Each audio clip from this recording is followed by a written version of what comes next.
Remember the rant about sports car manufacturers undermining their social worth if they build SUVs? Well, that's certainly been proven to be a bucket load of codswallop. Take a look at Maserati. After a century of building boutique sports cars and iconic race machines, they decided to build this, the Levante large SUV. And what do you know? The Levante now makes up more than 50% of Maserati's Australian sales, so this car matters.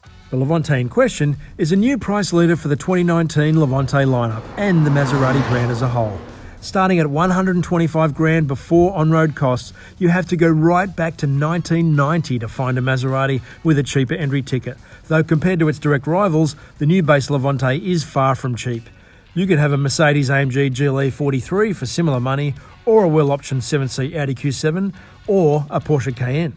Thing is, there's an allure to the Levante based around the fact that you simply don't see many Maseratis on the road. Or Chryslers for that matter, which is probably a good thing when you're playing spot the parts bin with some of its switchgear.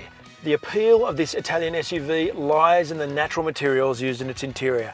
This leather with all the stitching, all the different trims you can have, including one that's made out of silk, Alcantara head lining, that sort of stuff, that's what makes this car rich.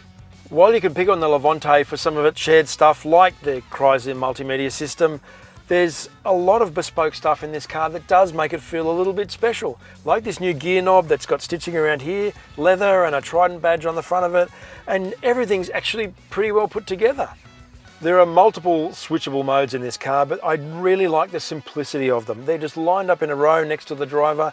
You've got sport for engine and throttle, which is either on or off, and you've got damping, individual from the sport mode, either firm or not so firm. And when you put it in manual mode, it holds gears to redline via these fixed paddles that do sound a little bit like the spacebar on your parents' typewriter. The entry-level Levante shares its twin-turbo Ferrari-built 3-litre V6 with the more expensive Levante S, but it does take a decent hit in power and torque outputs to justify its sharper price.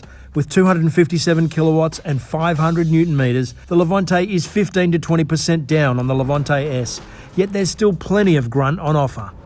Maserati claims the base Levante could hit 100 kilometres an hour from standstill in 6 seconds, and if given a straight section of German Autobahn can hit 251. But does it really feel that fast in reality? It has its moments. It certainly has a bit of exhaust crackle, but I don't think it's quite as crisp and as lovely as you'd probably want it to be. There's also a few moments of turbo lag with the car when you're down low, even though it has 8 gears. It still has a reasonable amount of punch considering that this is a base car.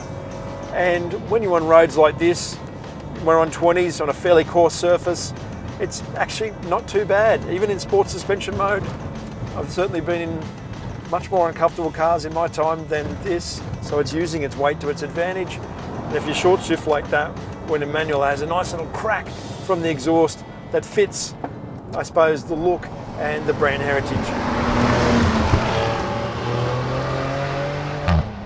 Dynamically, the steering is pretty keen, if not massively filled with feel, but it doesn't have any slack in it. It doesn't feel vague, and probably the greatest compliment you could pay this car is that it actually shrinks around you. And so even on a road like this that's really, really tight and quite coarse and bits quite bumpy, in sport mode here, you can feel the rear biased all-wheel drive working to its advantage, helping it turn in, making it feel a lot more agile than a 2-tonnish SUV probably should be.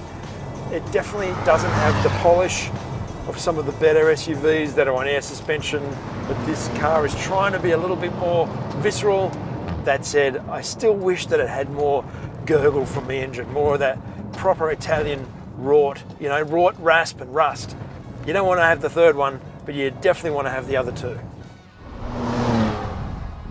So the Levante isn't the last word in premium SUV excellence. In a world that has just welcomed a brand new BMW X5 and is about to see a completely refreshed Mercedes-Benz GLE, the Maserati Levante exists as something of an oddball, all about its exotic badge and its frameless doors, if not as much its overall sophistication. But on the right road, with the exhaust flaps open and that rear biased all-wheel drive doing the talking, this Soccer Mum Express really does let some Italian sporting personality shine through. So is 125 grand cheap enough to tempt you into a Maserati Levante? Tell us what you think below, and don't forget to subscribe to Drive.com.au for more videos.